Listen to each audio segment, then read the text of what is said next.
ਅੱਜ ਮੈਨੂੰ ਸੰਖੇਪ ਵਿੱਚ ਦੱਸਣਾ ਚਾਹੀਦਾ ਹੈ ਕਿ ਅਸੀਂ ਪਿਛਲੇ ਲੈਕਚਰ ਵਿੱਚ ਕੀ ਕੀਤਾ ਸੀ। ਤੁਹਾਨੂੰ ਸਾਰੇ ਨੋਟੇਸ਼ਨਸ ਨੂੰ ਦੁਬਾਰਾ ਯਾਦ ਕਰੋ ਅਤੇ ਪ੍ਰਕਿਰਿਆ ਵਿੱਚ ਮੈਂ ਤੁਹਾਨੂੰ ਹੌਲੀ-ਹੌਲੀ ਆਪਰੇਟਰਸ ਦੇ ਬੇਸਿਸ ਤੇ ਲੈ ਜਾਵਾਂਗਾ। ਤੁਸੀਂ ਆਪਣੇ ਪਹਿਲਾ ਕੋਰਸ ਵਿੱਚ ਪੜ੍ਹਿਆ ਹੈ ਕਿ ਮੋਮੈਂਟਮ ਆਪਰੇਟਰ ਨੂੰ ਇਹ ਡਿਫਰੈਂਸ਼ੀਅਲ ਆਪਰੇਟਰ ਪ੍ਰਤੀਨਿਧਤਾ ਦਿੱਤੀ ਜਾ ਸਕਦੀ ਹੈ।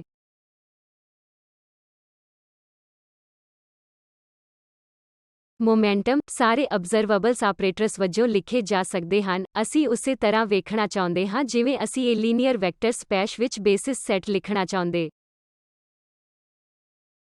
ਅਸੀਂ ਇਹ ਵੀ ਦੇਖਣਾ ਚਾਹਾਂਗੇ ਕਿ ਇਹ ਆਪਰੇਟਰ ਲਈ ਬੇਸਿਸ ਕੀ ਹੈ ਤਾਂ ਜੋ ਉਹ ਥੀਮ ਹੈ ਅਤੇ ਸੰਖੇਪ ਵਿੱਚ ਦੱਸਾਂਗੇ ਕਿ ਅਸੀਂ ਪਿਛਲੇ ਲੈਕਚਰ ਵਿੱਚ ਕੀ ਕੀਤਾ ਸੀ।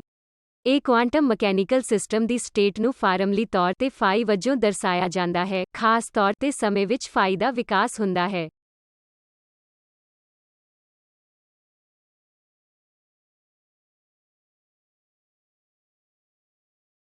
ਇਸ ਲਈ ਅਸੀਂ ਫਾਈ ਨੂੰ ਟਾਈਮ ਦਾ ਇੱਕ ਫੰਕਸ਼ਨ ਕਹਿੰਦੇ ਹਾਂ। ਇਹ ਸਿਸਟਮ ਦੀ ਸਟੇਟ ਹੈ ਅਤੇ ਇਸ ਐਂਗੂਲਰ ਬ੍ਰੈਕਟ ਨੂੰ ਕੇਟ ਕਿਹਾ ਜਾਂਦਾ ਹੈ। ਇਸ ਲਈ ਇਹ ਸਟੇਟ, ਇੱਕ ਵਾਰ ਜਦੋਂ ਮੈਂ ਸਟੇਟ ਦੇ ਦਿੰਦਾ ਹਾਂ, ਇਸ ਵਿੱਚ ਇਹ ਸਾਰੀ ਜਾਣਕਾਰੀ ਹੋਣੀ ਚਾਹੀਦੀ ਹੈ ਕਿ ਇਹ ਸਿਸਟਮ ਕਿੱਥੇ ਹੈ, ਸਿਸਟਮ ਦੀ ਸਟੇਟ ਦਾ ਕੀ ਅਰਥ ਹੈ। ਇਹ ਮੈਨੂੰ ਦੱਸ ਸਕਦਾ ਹੈ ਕਿ ਪਾਰਟੀਕਲ ਦੀ ਊਰਜਾ ਕੀ ਹੈ। ਇਹ ਮੈਨੂੰ ਦੱਸ ਸਕਦਾ ਹੈ ਕਿ ਲੋਕੇਸ਼ਨ ਕਿੱਥੇ ਹੈ। ਹਰ ਕਿਸਮ ਦੀ ਜਾਣਕਾਰੀ ਇਸ ਬ੍ਰੈਕਟ ਕੇਟ ਵਿੱਚ ਸਟੋਰ ਕੀਤੀ ਜਾਂਦੀ ਹੈ ਜਿਸਦਾ ਇਹ ਸਟੇਟ ਫਾਈ ਹੈ। ਅਤੇ ਅਸੀਂ ਸਪੈਨ ਬਾਰੇ ਗੱਲ ਕੀਤੀ ਹੈ। ਸਪੇਸ ਨੂੰ ਸਪੈਨ ਕਰ ਸਕਦਾ ਹੈ ਅਤੇ ਤੁਸੀਂ ਸਪੈਨ ਨੂੰ ਇਸ ਤਰ੍ਹਾਂ ਵੀ ਬਣਾ ਸਕਦੇ ਹੋ ਕਿ ਉਹ ਲੀਨੀਅਰਲੀ ਇੰਡੀਪੈਂਡੈਂਟ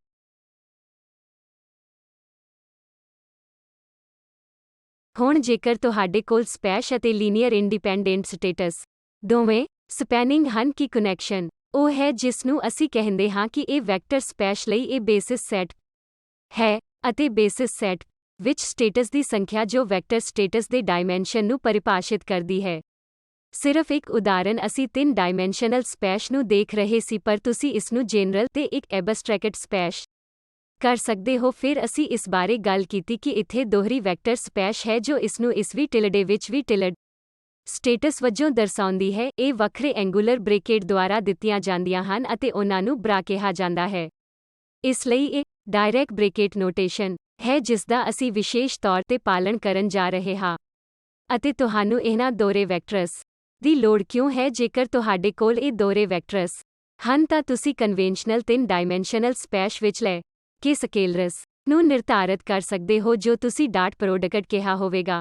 ਇੱਥੇ ਅਸੀਂ ਇਸ ਨੂੰ ਇੱਕ ਇਨਰ ਪ੍ਰੋਡਕਟ ਦੇ ਰੂਪ ਵਿੱਚ ਕਹਾਂਗੇ। ਇਸ ਲਈ ਅਸੀਂ ਅੱਜ ਫਾਈਨਾਈਟ ਡਾਇਮੈਂਸ਼ਨਲ ਵੈਕਟਰ ਸਪੇਸ ਦੇ ਨਾਲ ਕੋਨਫਾਈਨ ਕਰਦੇ ਹਾਂ। ਇਹ ਇਨਫਾਈਨਾਈਟ ਡਾਇਮੈਂਸ਼ਨਲ ਵਿੱਚ ਜਾ ਸਕਦਾ ਹੈ। ਆਓ ਆਪਣੇ ਆਪ ਨੂੰ ਫਾਈਨਾਈਟ ਡਾਇਮੈਂਸ਼ਨਲ ਵੈਕਟਰ ਸਪੇਸ ਤੱਕ ਕੋਨਫਾਈਨ ਕਰੀਏ। ਜੇਕਰ ਫਾਈ ਇਸ ਫਾਈਨਾਈਟ ਡਾਇਮੈਂਸ਼ਨਲ ਵੈਕਟਰ ਸਪੇਸ ਵਿੱਚ ਤੁਸੀਂ ਕੈਟ ਇਸ ਨੂੰ ਦਰਸਾ ਸਕਦੇ ਹੋ। ਤੁਸੀਂ ਇੱਕ ਕਾਲਮ ਵੈਕਟਰ ਦੁਆਰਾ ਕੈਟ ਨੂੰ ਦਰਸਾ ਸਕਦੇ ਹੋ। ਇਸ ਲਈ ਤੁਸੀਂ ਇੱਕ ਕਾਲਮ ਵੈਕਟਰ ਦੁਆਰਾ ਇੱਕ ਕੈਟ ਨੂੰ ਪ੍ਰਸਤੁਤ ਕਰ ਸਕਦੇ ਹੋ। ਕਾਲਮ ਵੈਕਟਰ ਵਿੱਚ n ਭਾਗ ਹੋਣ ਦਿਓ ਤਾਂ ਕਿ ਇਹ n 3 ਦੇ ਇਕੁਅਲ ਹੈ ਜੋ ਅਸੀਂ 3 ਡਾਇਮੈਂਸ਼ਨਲ ਸਪੇਸ ਵਿੱਚ ਦੇਖਿਆ ਹੈ। ਪਰ ਤੁਹਾਡੇ ਕੋਲ ਇੱਕ abstract n dimensional vector space ਹੋ ਸਕਦਾ ਹੈ ਜਿੱਥੇ n ਫਾਈਨਾਈਟ ਹੈ। ਇਸੇ ਤਰ੍ਹਾਂ ਇਸ ਕੈਟ ਦਾ ਡੁਅਲ ਜਿਸਨੂੰ ਅਸੀਂ ਬਰਾ ਕਹਿੰਦੇ ਹਾਂ ਕੁਝ ਹੋਰ ਸਟੇਟ ਇਹ ਰੋ ਵੈਕਟਰ ਦੁਆਰਾ ਦਰਸਾਈ ਜਾਵੇਗੀ। ਰੋ ਵੈਕਟਰ ਦੁਆਰਾ ਦਰਸਾਈ ਜਾਂਦੀ ਹੈ। ਮੰਨ ਲਓ ਕਿ n ਭਾਗਾਂ ਵਿੱਚ ਐਂਟਰੀਆਂ x1 ਤੋਂ xn ਹਨ। ਕਿਸੇ ਕਿਸਮ ਦੀ ਇੱਕ n ਟੁਪਲ ਇਹ x1 ਤੋਂ xn ਰੀਅਲ ਹੋ ਸਕਦੇ ਹਨ ਜੇਕਰ ਇਹ ਰੀਅਲ ਵੈਕਟਰ ਸਪੇਸ ਹੈ। ਇਹ ਕੰਪਲੈਕਸ ਹੋ ਸਕਦੀ ਹੈ ਜੇਕਰ ਇਹ ਇੱਕ ਕੰਪਲੈਕਸ ਵੈਕਟਰ ਸਪੇਸ ਹੈ। ਇਸ ਲਈ ਇਹਨਾਂ ਦੋ ਸਟੇਟਸ ਦੇ ਨਾਲ ਜੋ ਮੈਂ ਵੈਕਟਰ ਸਪੇਸ ਅਤੇ ਡੁਅਲ ਵੈਕਟਰ ਸਪੇਸ ਵਿੱਚ ਦਿੱਤੀਆਂ ਹਨ, ਤੁਸੀਂ ਇੱਕ ਇਨਰ ਪ੍ਰੋਡਕਟ ਲੱਭ ਸਕਦੇ ਹੋ। ਇਨਰ ਪ੍ਰੋਡਕਟ ਕੀ ਹੈ? ਇਹ ਰੋ ਵੈਕਟਰ ਵਿੱਚ ਇੱਕ ਕਾਲਮ ਵੈਕਟਰ ਦੀ ਨੁਮਾਇੰਦਗੀ ਵਿੱਚ ਇਹ ਰੋ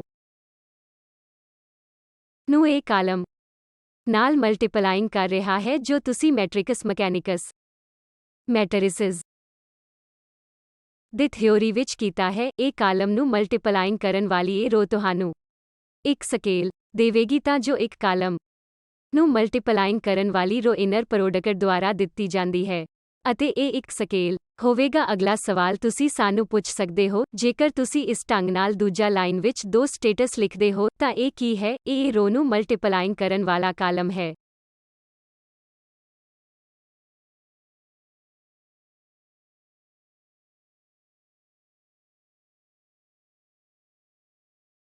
ਤੁਸੀਂ ਕੀਤਾ ਹੈ ਇਹ ਰੋ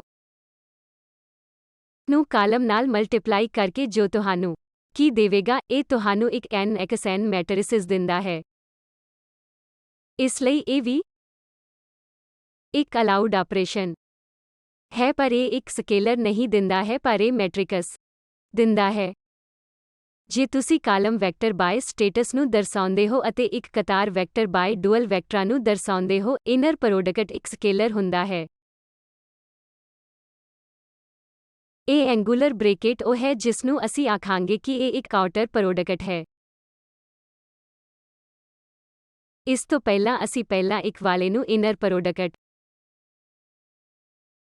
ਦੇ ਤੌਰ ਤੇ ਕਾਲ ਕਰਦੇ ਹਾਂ। ਇਸ ਐਂਗੂਲਰ ਬ੍ਰੈਕਟ ਨੂੰ ਅਸੀਂ ਆਊਟਰ ਪ੍ਰੋਡਕਟ ਦੇ ਤੌਰ ਤੇ ਕਾਲ ਕਰਦੇ ਹਾਂ। ਆਊਟਰ ਪ੍ਰੋਡਕਟ ਇਹ ਹੈ ਜੋ ਤੁਹਾਨੂੰ ਇੱਕ ਸਕੇਲਰ ਨਹੀਂ ਦੇਵੇਗਾ, ਪਰ ਇਹ ਇੱਕ ਮੈਟ੍ਰਿਕਸ ਹੈ। ਜੇਕਰ vector space finite dimensional n dimensional vector space ਹੈ ਤਾਂ ਇਹ ਇੱਕ n ਕ੍ਰਾਸ n ਮੈਟ੍ਰਿਕਸ ਹੋਵੇਗੀ। ਇਸ ਲਈ ਡੀਰਾਕ ਨੋਟੇਸ਼ਨ ਵਿੱਚ ਕੁਝ ਅਰਥਾਂ ਵਿੱਚ ਬਾਹਰੀ ਪ੍ਰੋਡਕਟ ਨੂੰ ਇੱਕ ਆਪਰੇਟਰ ਵਾਂਗ ਮੰਨਿਆ ਜਾ ਸਕਦਾ ਹੈ ਅਤੇ ਜਿਸ ਨੂੰ n ਕ੍ਰਾਸ n ਦੁਆਰਾ ਦਰਸਾਇਆ ਜਾ ਸਕਦਾ ਹੈ। ਅਤੇ ਮੈਟਰਿਸਿਸ ਪ੍ਰਸਤੁਤੀ ਦਾ ਮਤਲਬ ਕੀ ਹੈ? ਮੰਨ ਲਓ ਕਿ ਇਹ ਕਿਸੇ ਚੀਜ਼ ਨੂੰ ਰੰਗ ਦੇਣ ਵਰਗਾ ਹੈ, ਇਸ ਲਈ ਇਹ ਕੁਝ ਕਿਸਮ ਦਾ ਹੈ। ਮੈਂ ਇਹਨੂੰ ਨੀਲੇ ਰੰਗ ਦੁਆਰਾ ਦਰਸਾਉਂਦਾ ਹਾਂ, ਮੈਂ ਇਹਨੂੰ ਹਰੇ ਰੰਗ ਦੁਆਰਾ ਦਰਸਾਉਂਦਾ ਹਾਂ, ਕੁਝ ਅਜਿਹਾ। ਇਹ ਵੱਖ-ਵੱਖ ਰੰਗਾਂ ਜਾਂ ਵੱਖ-ਵੱਖ ਪਹਿਰਾਵੇ ਵਰਗਾ ਹੈ। ਤੁਸੀਂ ਇਸ ਆਪਰੇਸ਼ਨ ਨੂੰ ਤਿਆਰ ਕਰ ਸਕਦੇ ਹੋ। ਮੰਨ ਲਓ ਕਿ ਮੈਂ ਏਕਤਾ ਜੜ੍ਹਾਂ ਨੂੰ ਵੇਖਣਾ ਚਾਹੁੰਦਾ ਹਾਂ। ਤੁਸੀਂ ਸਾਰੇ ਕਿਊਬ ਦੀਆਂ ਜੜ੍ਹਾਂ ਤੋਂ ਜਾਣੂ ਹੋ।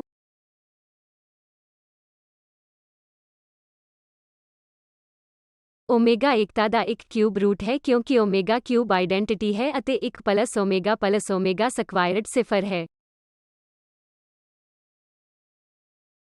ਤੁਸੀਂ ਉਸ ਓਮੇਗਾ ਨੂੰ 2 ਗੁਣਾ 2 ਮੈਟ੍ਰਿਕਸ ਦੁਆਰਾ ਦਰਸਾ ਸਕਦੇ ਹੋ।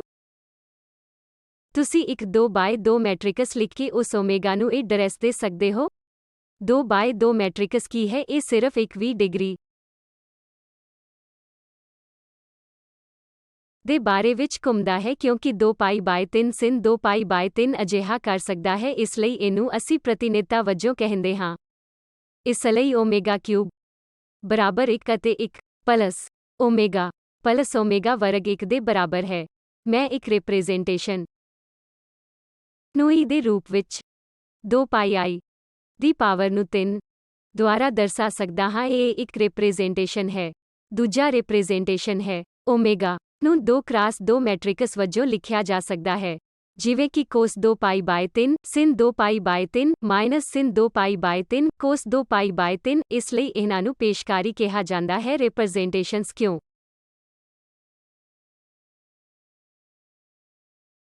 ਜੋ ਇੱਕ ਇੱਥੇ ਲਿਖੀ ਗਈ ਹੈ, ਇਹ ਇਹਨਾਂ ਦੋਵਾਂ ਸਮੀਕਰਨਾਂ ਨੂੰ ਸੰਤੁਸ਼ਟ ਕਰਦੀ ਹੈ।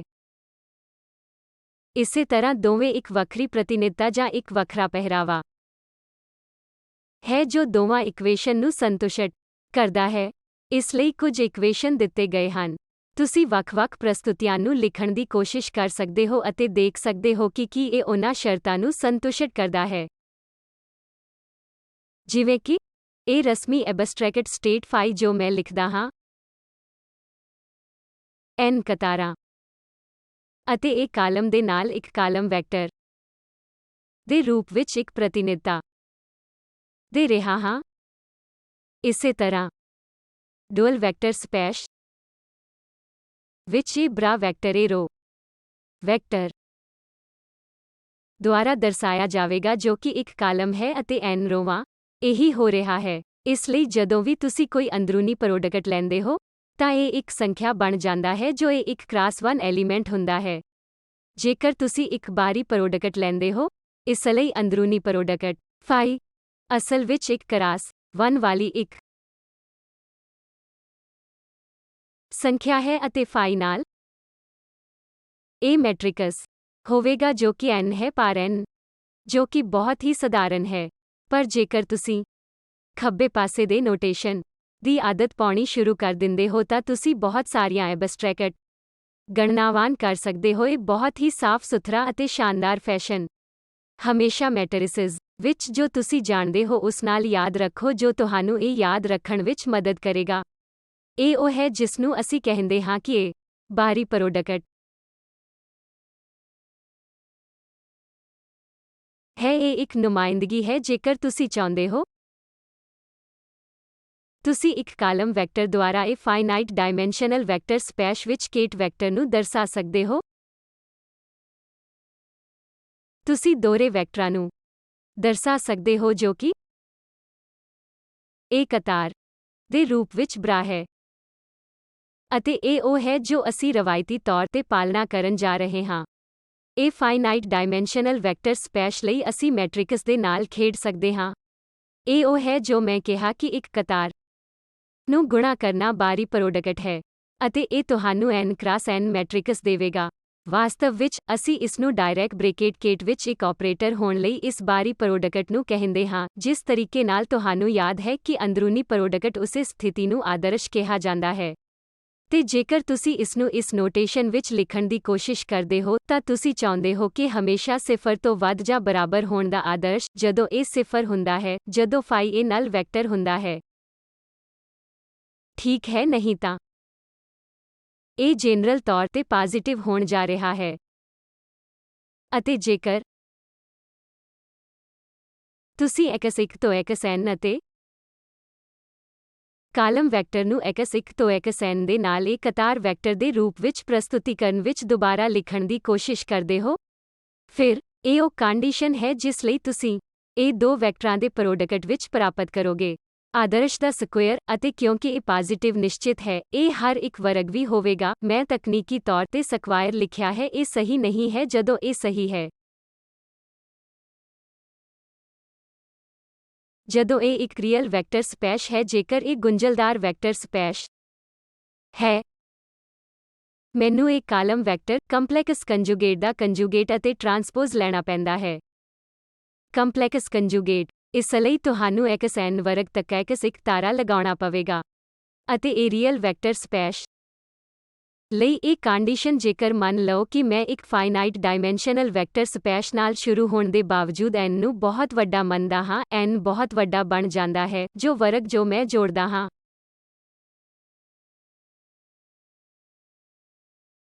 ਉਹ ਇਨਫਿਨਿਟੀ ਬਣ ਸਕਦਾ ਹੈ। ਤੁਹਾਨੂੰ ਇਸ ਕੰਡੀਸ਼ਨ ਦੀ ਲੋੜ ਹੈ ਕਿ ਇਹ ਫਾਈਨਾਈਟ ਡਾਇਮੈਂਸ਼ਨਲ ਵੈਕਟਰ ਸਪੇਸ ਲਈ ਸਮਚਿਤ ਮਾਤਰਾ ਨੂੰ ਤੁਸੀਂ ਹਮੇਸ਼ਾ ਸੀਮਤ ਬਣਾ ਸਕਦੇ ਹੋ, ਪਰ ਜੇਕਰ n ਬਹੁਤ ਵੱਡਾ ਹੋ ਜਾਂਦਾ ਹੈ ਤਾਂ ਸੰਭਾਵਨਾਵਾਂ ਹਨ ਕਿ ਇਹ ਫਾਈਨਾਈਟ ਨਹੀਂ ਹੋਵੇਗਾ। ਪਰ ਤੁਹਾਨੂੰ ਇਹ ਕੰਡੀਸ਼ਨ ਲਗਾਉਣੀ ਪਵੇਗੀ ਵੈਕਟਰ ਸਪੇਸ ਵਿੱਚ ਅਵਸਥਾਵਾਂ ਨੂੰ ਇਸ ਤਰ੍ਹਾਂ ਲਓ ਕਿ ਆਦਰਸ਼ ਹਮੇਸ਼ਾ ਸੀਮਤ ਰਹੇ। ਇਹ ਵੇਵ ਫੰਕਸ਼ਨਾਂ ਵਿੱਚ ਕੀਤਾ ਮੈਂ ਕਿਹਾ ਕਿ ਉਹ ਵੇਵ ਫੰਕਸ਼ਨ ਸਾਰੇ ਸਕੁਏਅਰ ਏਕੀਕ੍ਰਿਤ ਵੇਵ ਫੰਕਸ਼ਨ ਹਨ। ਮੈਂ ਇਹ ਹਫ਼ਤੇ ਜਾਂ 2 ਹਫ਼ਤੇ ਪਹਿਲਾਂ ਇਹ ਕਿਹਾ ਸੀ। ਇਸੇ ਤਰ੍ਹਾਂ ਕਿਸੇ ਵੈਕਟਰ ਸਪੇਸ ਤੇ ਇਹ ਕੰਡੀਸ਼ਨ ਜੋ ਕਿ ਇੱਕ finite n dimensional vector space ਤੇ ਹੈ ਨੂੰ ਕਰਮ ਮੰਨਿਆ ਜਾਂਦਾ ਹੈ ਜੇਕਰ ਇਹ ਇਸ ਸ਼ਰਤ ਨੂੰ ਪੂਰਾ ਕਰਦਾ ਹੈ।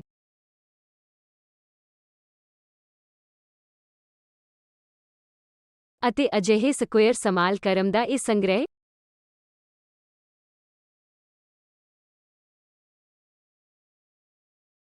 ਜੋ ਕਿ ਫਾਈ 1, ਫਾਈ 2 ਅਵਸਥਾਵਾਂ ਦਾ ਇੱਕ ਸਮੂਹ ਹੈ ਜੋ ਇਸ n ਡਾਇਮੈਂਸ਼ਨਲ ਵੈਕਟਰ ਸਪੇਸ ਨਾਲ ਸੰਬੰਧਿਤ ਹੈ। ਉਹ ਵੈਕਟਰ ਸਪੇਸ ਜੇਕਰ ਇਸ ਵਿੱਚ ਇਸ ਕਿਸਮ ਦੇ ਸਕੁਏਅਰ ਸਮਾਲ ਕਰਮ ਹੈ ਤਾਂ ਤੁਸੀਂ ਉਸ ਵੈਕਟਰ ਸਪੇਸ ਨੂੰ ਕਹਿੰਦੇ ਹੋ। ਤੁਸੀਂ ਉਸ ਵੈਕਟਰ ਸਪੇਸ ਨੂੰ ਇਸ ਤਰ੍ਹਾਂ ਦਰਸਾਉਂਦੇ ਹੋ L2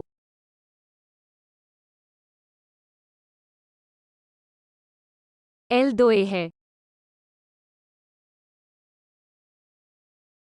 ਇਸ ਲਈ 2 ਇਹ ਵੈਕਟਰ ਸਪੇਸ ਹੈ ਜਿਸ ਵਿੱਚ ਰਾਜਾਂ ਦੇ ਸਮੇਸ਼ਨ xn ਵਰਗ ਨੂੰ ਇਨਫਿਨਿਟੀ ਤੋਂ ਘੱਟ ਮੰਨਦੇ ਹਨ। ਅਵਸਥਾਵਾਂ ਫਾਈ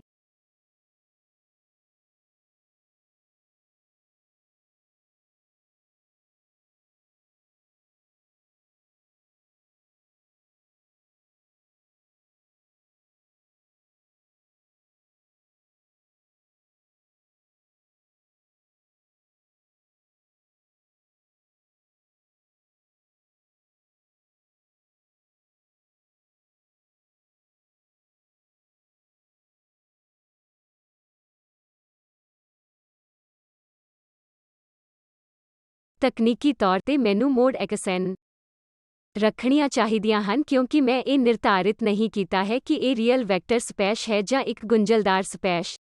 ਇਸ ਲਈ ਸਕੁਏਅਰ ਇੰਟੀਗ੍ਰੇਬਲ, ਸਕੁਆਇਰ ਸਮਾਲਕਰਮ, ਇਸ ਲਈ ਜੋ ਕੰਡੀਸ਼ਨ ਮੇਰੇ ਕੋਲ ਹੈ। ਸ਼ਾਇਦ ਮੈਨੂੰ ਇੱਕ i ਨੂੰ 1 ਤੋਂ n ਤੱਕ ਪਾਉਣਾ ਚਾਹੀਦਾ ਹੈ, ਇਸ ਲਈ ਇਹ ਸ਼ਰਤ ਉਹ ਹੈ ਜਿਸ ਨੂੰ ਅਸੀਂ ਇੱਕ ਸਕੁਏਅਰ ਸਮਾਲਕਰਮ ਕਹਿੰਦੇ ਹਾਂ।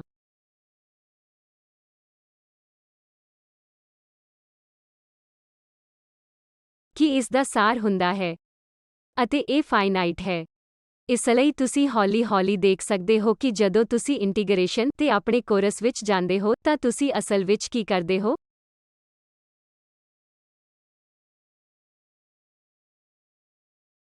ਸ਼ੁਰੂ ਵਿੱਚ ਜੇ ਜਾਲੀਆਂ ਦੀ ਦੂਰੀ ਹੁੰਦੀ ਹੈ ਤਾਂ ਤੁਸੀਂ ਵੱਖਰੇ ਸੰਬੰਧ ਕਰਨਾ ਸ਼ੁਰੂ ਕਰ ਦਿੰਦੇ ਹੋ, ਪਰ ਮੰਨ ਲਓ ਕਿ ਮੈਂ n ਨੂੰ ਬਹੁਤ ਵੱਡਾ ਬਣਾਉਂਦਾ ਹਾਂ ਅਤੇ ਇਸ ਨੂੰ ਇਹ ਨਿਰੰਤਰਤਾ ਬਣਾਉਂਦਾ ਹਾਂ।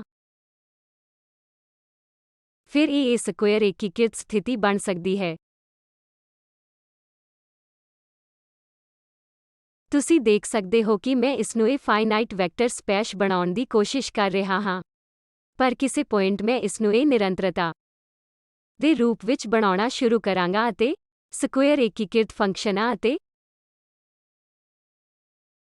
ਅਵਸਥਾਵਾਂ ਨੂੰ ਦੇਖਾਂਗਾ ਤਾਂ ਜੋ ਇਹ ਤੁਹਾਨੂੰ ਇਹ ਮਹਿਸੂਸ ਕਰਨ ਲਈ ਹੈ ਕਿ ਇਹ ਫਾਈਨਾਈਟ ਡਾਇਮੈਂਸ਼ਨਲ ਵੈਕਟਰ ਸਪੇਸ ਵਿੱਚ ਅਸਲ ਵਿੱਚ ਕੀ ਹੋ ਰਿਹਾ ਹੈ। ਇਹ ਫਾਈਨਾਈਟ ਡਾਇਮੈਂਸ਼ਨਲ ਵੈਕਟਰ ਸਪੇਸ ਉਹ ਚੀਜ਼ ਹੈ ਜੋ ਨਹੀਂ ਹੈ, ਤੁਸੀਂ ਜਾਣਦੇ ਹੋ ਕਿ ਇਹ ਸਿਸਟਮਾਂ ਵਿੱਚ ਵਾਪਰਦਾ ਹੈ। ਤੁਹਾਡੇ ਵਿੱਚੋਂ ਕਿੰਨੇ ਲੋਕਾਂ ਨੇ ਸਟਰਨ-ਗਰਲਾਕ ਪ੍ਰਯੋਗ ਦੇਖਿਆ ਹੈ? ਅਸਲ ਵਿੱਚ ਦੋ ਬੀਮ ਅਤੇ ਉਹ ਦੋ ਅਵਸਥਾਵਾਂ ਰੇਖਿਕ ਤੌਰ ਤੇ ਇੰਡੀਪੈਂਡੈਂਟ ਹਨ ਅਤੇ ਤੁਹਾਡੇ ਕੋਲ ਇਹ ਦੋ ਡਾਇਮੈਂਸ਼ਨਲ ਵੈਕਟਰ ਸਪੇਸ ਹੋ ਸਕਦੀ ਹੈ।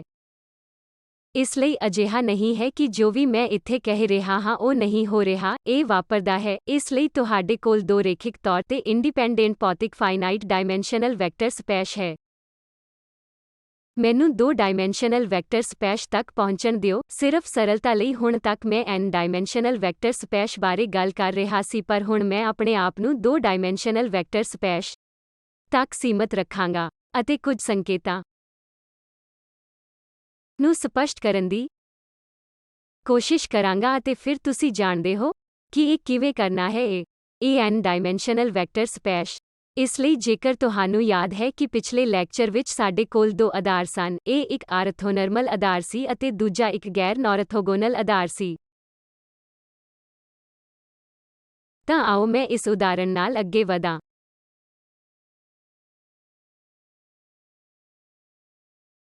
ਇਸ ਲਈ ਅਸੀਂ ਫਾਈ 1 ਅਤੇ ਫਾਈ 2 ਨੂੰ ਆਰਥੋਨਰਮਲ ਬੇਸਿਸ ਕਹਿੰਦੇ ਹਾਂ।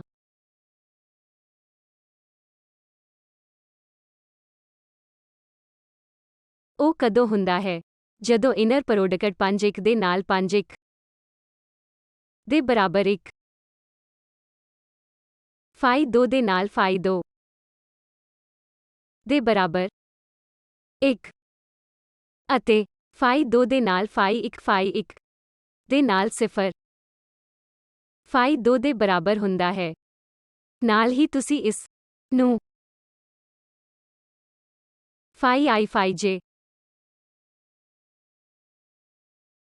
ਬਰਾਬਰ ਡੈਲਟਾ ij ਦੇ ਰੂਪ ਵਿੱਚ ਸੰਖੇਪ ਰੂਪ ਵਿੱਚ ਲਿਖਿਆ ਜਾ ਸਕਦਾ ਹੈ। ਇਹ ਦੋ ਡਾਇਮੈਂਸ਼ਨਲ ਵੈਕਟਰ ਸਪੇਸ ਲਈ i ਅਤੇ j ਇਹ ਹੋਣਗੇ 2। ਦੋਨੋਂ i ਅਤੇ j ਇੱਕ ਲੈ ਜਾਣਗੇ। ਇਹ ਸੰਖੇਪ ਹੈ। ਹੁਣ ਤੁਸੀਂ ਜਨਰਲਾਈਜ਼ੇਸ਼ਨ ਦੇਖੋਗੇ। ਜੇਕਰ ਮੈਂ n ਡਾਇਮੈਂਸ਼ਨ ਤੇ ਜਾਂਦਾ ਹਾਂ ਤਾਂ n ਬੇਸਿਸ ਵੈਕਟਰ ਹੋਣਗੇ, ਨਾ ਕਿ ਦੋ ਆਧਾਰ ਵੈਕਟਰ, ਅਤੇ ਇਸ ਆਰਥੋਨੋਰਮੈਲਿਟੀ ਦੀ ਕੰਡੀਸ਼ਨ ਨੂੰ ਸੰਤੁਸ਼ਟ ਕਰੇਗਾ। ਇਸ ਲਈ ਇਸ ਨੂੰ ਸਧਾਰਨ ਬਣਾਇਆ ਗਿਆ ਹੈ। ਇਹ ਇੱਕ ਔਰਥੋਗੋਨਲ ਹੈ। ਇਸ ਲਈ ਹੁਣ ਅਸੀਂ ਕੀ ਕਰਨਾ ਚਾਹੁੰਦੇ ਹਾਂ ਕਿ ਸਾਡੇ ਕੋਲ ਗੈਰ ਔਰਥੋਗੋਨਲ ਆਧਾਰ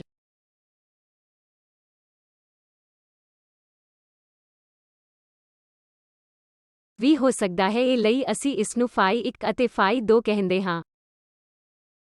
ਇਹ ਗੈਰ ਔਰਥੋਗੋਨਲ ਕਿਉਂ ਹੈ? ਜੇਕਰ ਤੁਸੀਂ ਇਹ ਪਤਾ ਲਗਾਉਣ ਦੀ ਕੋਸ਼ਿਸ਼ ਕਰਦੇ ਹੋ ਕਿ ਫਾਈ 1 ਫਾਈ 2 ਕੀ ਹੈ, ਇਹ 0 ਨਹੀਂ ਹੋਵੇਗਾ ਅਤੇ ਫਾਈ 2 ਫਾਈ 1 ਸਿਧਾਂਤਕ ਤੌਰ ਤੇ ਇਸ ਦਾ ਸਟਾਰ ਹੋਵੇਗਾ। ਇਸ ਲਈ ਇਹ ਕਹਿਣ ਦਾ ਮਤਲਬ ਹੈ ਕਿ ਇਹ ਗੈਰ ਨਿਰਧਾਰਤ ਆਧਾਰ ਹੈ ਆਧਾਰ ਦਾ ਕੀ ਅਰਥ ਹੈ ਜੇਕਰ ਤੁਸੀਂ ਕੋਈ ਵੀ ਮਨਮਾਨੀ ਅਵਸਥਾ ਲਿਖਣਾ ਚਾਹੁੰਦੇ ਹੋ।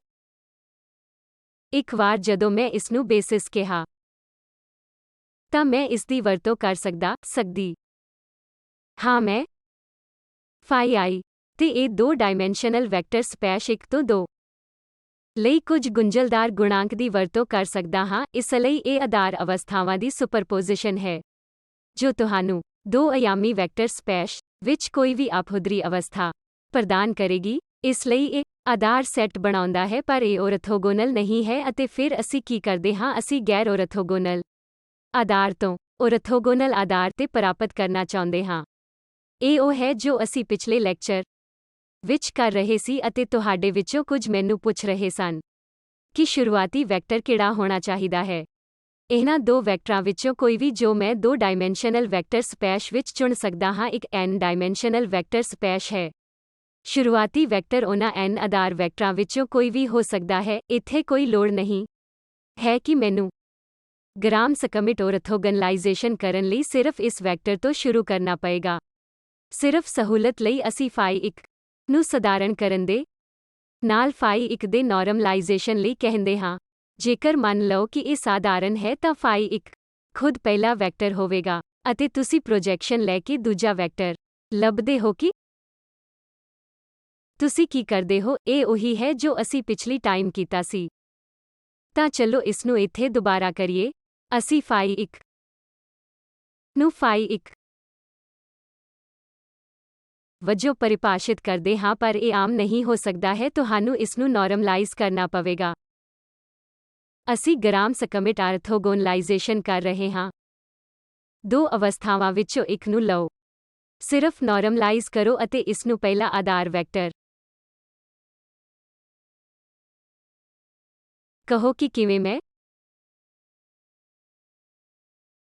ਫਾਈ 2 ਨੂੰ ਲੱਭ ਸਕਦਾ ਹਾਂ। ਦੂਜਾ ਗੈਰ ਔਰਥੋਗੋਨਲ ਵੈਕਟਰ ਹੋਵੇਗਾ ਪਰ ਫਾਈ 1 ਦੇ ਨਾਲ ਕੰਪੋਨੈਂਟ ਨੂੰ ਘਟਾਓ। ਇਸ ਲਈ ਇਹ ਉਹ ਹੈ ਜੋ ਤੁਸੀਂ ਕਰੋਗੇ। ਆਮ ਤੌਰ ਤੇ ਤੁਸੀਂ ਇਹ ਕਰਦੇ ਹੋ ਜੋ ਤੁਹਾਨੂੰ ਫਾਈ 1 ਦੇ ਨਾਲ ਕੰਪੋਨੈਂਟ ਦੇਵੇਗਾ। ਫਾਈ 1 ਦੇ ਨਾਲ ਫਾਈ 2 ਸਟੇਟਸ ਦਾ ਅੰਦਰੂਨੀ ਪ੍ਰੋਡਕਟ ਤੁਹਾਨੂੰ ਫਾਈ 1 ਦੇ ਨਾਲ ਕੰਪੋਨੈਂਟ ਦੇਵੇਗਾ ਪਰ ਇਹ ਇੱਕ ਸਕੇਲਰ ਹੈ ਜਿਸ ਨਾਲ ਤੁਸੀਂ ਇਹ ਵੈਕਟਰ ਇਕੁਏਸ਼ਨ ਪ੍ਰਾਪਤ ਕਰਦੇ ਹੋ। ਇਸ ਲਈ ਮੈਂ ਇਸ ਪਾਸੇ ਪਾ ਸਕਦੀ ਹਾਂ ਜਾਂ ਮੈਂ ਇਸ ਨੂੰ ਚਾਹੁੰਦਾ ਹਾਂ ਰੱਖ ਸਕਦਾ ਹਾਂ ਤਾਂ ਇਹ ਸੰਖਿਆ ਹੈ ਅਤੇ ਇਹ ਕਾਲਮ ਵੈਕਟਰ ਹੈ। ਜੇਕਰ ਤੁਸੀਂ ਇਹ 2 ਡਾਇਮੈਂਸ਼ਨਲ ਵੈਕਟਰ ਸਪੈਸ਼ ਦਿੰਦੇ ਹੋ ਜਾਂ ਜੇਕਰ ਅਸੀਂ 2 ਡਾਇਮੈਂਸ਼ਨਲ ਵੈਕਟਰ ਸਪੈਸ਼ ਵਿੱਚ ਹਾਂ ਤਾਂ ਮੈਂ ਫਾਈ 1 ਨੂੰ a b ਵਜੋਂ ਦਰਸਾ ਸਕਦਾ ਹਾਂ ਅਤੇ ਫਿਰ ਤੁਸੀਂ ਤੱਥ ਦਾ ਪਤਾ ਲਗਾ ਸਕਦੇ ਹੋ। ਤੁਹਾਨੂੰ ਅਤੇ b ਨੂੰ ਕੁਝ ਖਾਸ ਵੈਲਿਊ ਦੇਣ ਦਿਓ। ਅਸੀਂ ਇਸ ਨੂੰ 1 ਅਤੇ 1 ਵਿੱਚ ਲੈ ਸਕਦੇ ਹਾਂ। ਫਿਰ ਫਾਈ 1 ਉਹ ਹੋਵੇਗਾ ਜੋ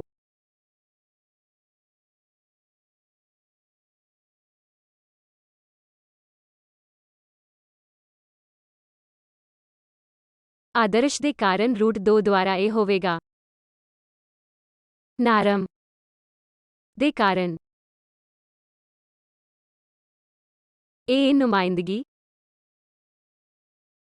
ਹੈ ਅਤੇ ਅਸੀਂ ਇਸ ਨੂੰ ਪਤਾ ਕਰਨ ਲਈ ਵਰਤਦੇ ਹਾਂ। ਇਸ ਲਈ ਜੇਕਰ ਮੈਂ ਫਾਈ 2 ਪਤਾ ਕਰਨਾ ਚਾਹੁੰਦਾ ਹਾਂ ਤਾਂ ਮੈਨੂੰ ਫਾਈ 2 ਲੈਣ ਦੀ ਜ਼ਰੂਰਤ ਹੈ ਤਾਂ ਇਸ ਨੋਟੇਸ਼ਨ ਵਿੱਚ ਫਾਈ 2 ਨੂੰ ਮੈਂ ਇੱਕ 0 ਵਜੋਂ ਦਰਸਾ ਸਕਦਾ ਹਾਂ। ਜੇਕਰ ਮੈਂ ਇਹ ਲੈਂਦਾ ਹਾਂ ਤਾਂ ਤੁਸੀਂ ਦੇਖ ਸਕਦੇ ਹੋ ਕਿ ਇਹ 1 ਹੈ। ਇਸ ਵਿੱਚ 1/√2 1 0 ਨਾਲ 1 ਹੈ ਅਤੇ ਤੁਹਾਨੂੰ 1/√2 ਦਿੰਦਾ ਹੈ। ਇਸ ਲਈ ਇਹ ਕਰੋ ਅਤੇ ਤੁਸੀਂ ਅਜਿਹਾ ਕਰਨ ਤੋਂ ਬਾਅਦ ਜੋ ਵੀ ਨਿਊਮਰੇਟਰ ਦਾ ਨਤੀਜਾ ਹੈ ਮੈਨੂੰ ਜੋ ਵੀ ਚਾਹੀਦਾ ਹੈ ਮੈਨੂੰ ਇਸ ਨੂੰ ਕੋਈ ਨਵੀਂ ਸਟੇਟ ਕਹਿਣ ਦਿਓ ਅਤੇ ਤੁਹਾਨੂੰ ਉਸ ਸਟੇਟ ਦੇ ਇਨਰ ਪ੍ਰੋਡਕਟ ਦੇ ਨਾਰਮ ਨੂੰ ਆਪਣੇ ਨਾਲ ਲੈਣਾ ਹੋਵੇਗਾ। ਤੁਸੀਂ ਸਮਝਦੇ ਹੋ ਕਿ ਮੈਂ ਕੀ ਕਹਿ ਰਿਹਾ ਹਾਂ ਅਤੇ ਫਿਰ ਸਕੁਏਅਰ ਰੂਟ ਲਓ ਅਤੇ ਤੁਹਾਨੂੰ ਫਾਈ 2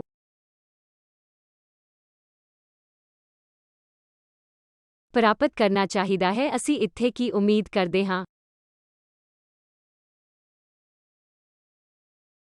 ਅਸੀਂ 1/√2 ਪ੍ਰਾਪਤ ਕਰਾਂਗੇ। ਜੋ ਮੈਂ ਉਮੀਦ ਕਰਦਾ ਹਾਂ ਕਿ ਤੁਸੀਂ ਕਿਰਪਾ ਕਰਕੇ ਇਸ ਅਲਜਬਰਾ ਨੂੰ ਕਰ ਸਕਦੇ ਹੋ ਅਤੇ ਜਾਂਚ ਕਰ ਸਕਦੇ ਹੋ ਕਿ ਇਹ 1 0 ਮਾਈਨਸ 1/2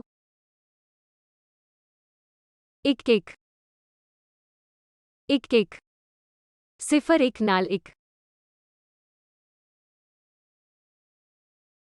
1 ਅਤੇ ਫਿਰ 1 0 ਨਾਲ 1 1 ਹੋਵੇਗਾ।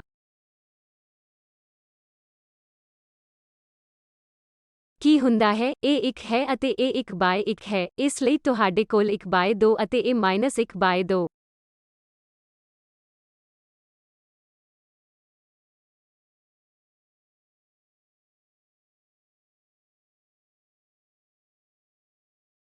ਨਿਊਮਰੇਟ ਹੋਣਗੇ, ਪਰ ਇਹ ਨੋਰਮਲਾਈਜ਼ਡ ਨਹੀਂ ਹੈ।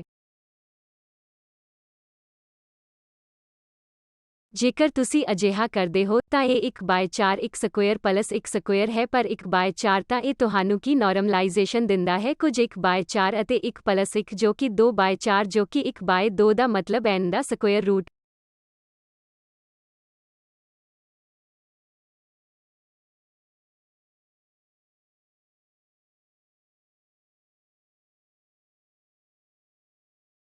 ਹੈ n 1/ਸਕੁਏਅਰ ਰੂਟ 1/√2 ਹੈ। ਇਸ ਲਈ ਤੁਸੀਂ ਪ੍ਰਾਪਤ ਕਰੋਗੇ ਕਿ ਸਟੇਟ 1/√2 ਟਾਈਪਸ ਹੈ। ਇਸ ਤਰ੍ਹਾਂ ਦੀ ਇਹ ਸਿੰਪਲ ਉਦਾਹਰਣ ਲਈ ਇਸ ਨੂੰ ਕਰਨ ਦੀ ਬਹੁਤ ਹੀ ਸਿੰਪਲ ਕੋਸ਼ਿਸ਼ ਕਰੋ ਅਤੇ ਇਸ ਦਾ ਅਨੁਭਵ ਕਰੋ। ਪਰ ਇਸ ਪ੍ਰਕਿਰਿਆ ਵਿੱਚ ਕੁਝ ਅਜਿਹਾ ਹੈ ਜੋ ਮੈਂ ਤੁਹਾਨੂੰ ਦੱਸਣਾ ਚਾਹੁੰਦਾ ਸੀ ਕਿ ਇਹ ਕੀ ਹੈ। ਅਸੀਂ ਇੱਥੇ ਇਹ ਪੀਸ ਦੇਖਦੇ ਹਾਂ। ਉਹ ਪੀਸ ਕੀ ਹੈ ਜੋ ਕੁਝ ਸਲਾਈਡਾਂ ਪਹਿਲਾਂ ਕਿਹਾ ਗਿਆ ਹੈ, ਆਊਟਰ ਪ੍ਰੋਡਕਟ। ਪਰ ਇਸ ਆਊਟਰ ਪ੍ਰੋਡਕਟ ਦਾ ਆਪਰੇਸ਼ਨ ਕੀ ਹੈ? ਇਹ ਫਾਈ ਇੱਕ ਦਿਸ਼ਾ ਦੇ ਨਾਲ ਇੱਕ ਆਰਬਿਟਰੇਰੀ ਸਟੇਟ ਦੇ ਕੰਪੋਨੈਂਟ ਨੂੰ ਪ੍ਰੋਜੈਕਟ ਕਰਦਾ ਹੈ। ਇਹ ਬਾਹਰੀ ਪ੍ਰੋਡਕਟ ਇਹ ਪ੍ਰੋਜੈਕਸ਼ਨ ਆਪਰੇਟਰ ਹੈ। ਫਾਈ ਇੱਕ ਪ੍ਰੋਜੈਕਸ਼ਨ ਆਪਰੇਟਰ ਹੈ ਜੋ ਇਹ ਮੈਟ੍ਰਿਕਸ ਆਪਰੇਟਰ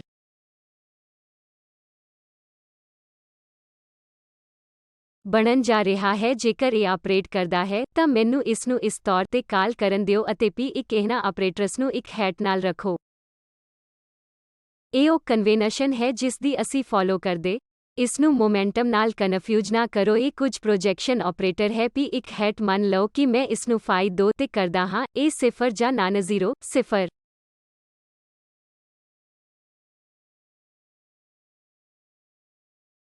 ਕੀ ਹੈ? ਇਸ ਲਈ ਇਹ ਪ੍ਰੋਜੈਕਸ਼ਨ ਆਪਰੇਟਰ ਦੀ ਪਰਿਭਾਸ਼ਾ ਜੇਕਰ ਤੁਹਾਡੇ ਕੋਲ n ਬੇਸਿਸ ਸੈੱਟ ਹੈ, ਜੇਕਰ ਤੁਸੀਂ ਇਹ ਪ੍ਰੋਜੈਕਸ਼ਨ ਆਪਰੇਟਰ ਨੂੰ ਪ੍ਰੋਜੈਕਟਾਂ ਦੇ ਨਾਲ ਇੱਕ ਖਾਸ ਬੇਸਿਸ ਫਾਈ 1 ਤੇ ਪਰਿਭਾਸ਼ਿਤ ਕਰਦੇ ਹੋ ਜੋ ਕਿ ਜਦੋਂ ਦੂਜੇ ਆਰਥੋਨਰਮਲ ਬੇਸਿਸ ਤੇ ਕੰਮ ਕਰਦਾ ਹੈ ਤਾਂ ਇਹ 0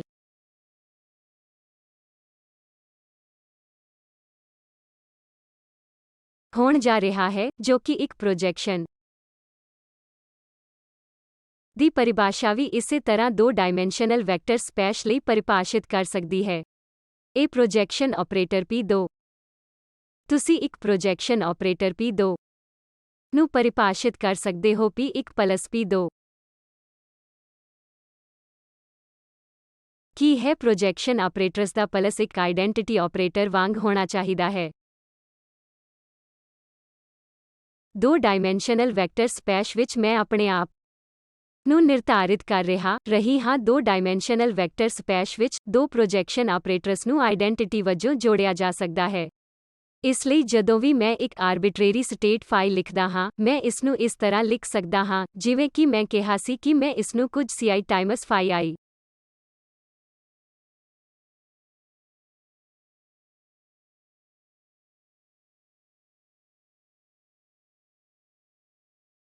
projection operator P1 fi plus P2 fi i ਦੇ ਤੌਰ ਤੇ ਲਿਖ ਸਕਦਾ ਹਾਂ ਕਿਉਂਕਿ P1 P2 ਸਟੇਟ ਦੀ ਆਈਡੈਂਟਿਟੀ ਹੈ ਫਾਈ ਇਸ ਵਾਂਗ ਹੀ ਅਤੇ ਇਸ ਸਟੇਟਸ ਫਾਈ ਨੂੰ ਕੰਪਲੈਕਸ ਕੋਐਫੀਸ਼ੀਐਂਟ ਵਾਲੇ ਬੇਸਿਸ ਸਟੇਟਸ A ਦੀ ਸੁਪਰਪੋਜ਼ਿਸ਼ਨ ਵਜੋਂ ਵੀ ਲਿਖਿਆ ਜਾ ਸਕਦਾ ਹੈ। ਹੁਣ ਮੈਨੂੰ ਦੱਸੋ ਕਿ C1 ਕੀ ਹੈ ਅਤੇ C2 ਕੀ ਹੈ। C1 ਹੋਵੇਗਾ P1 ਆਊਟਰ ਪ੍ਰੋਡਕਟ φ1 ਕੀ ਹੈ C1 φ1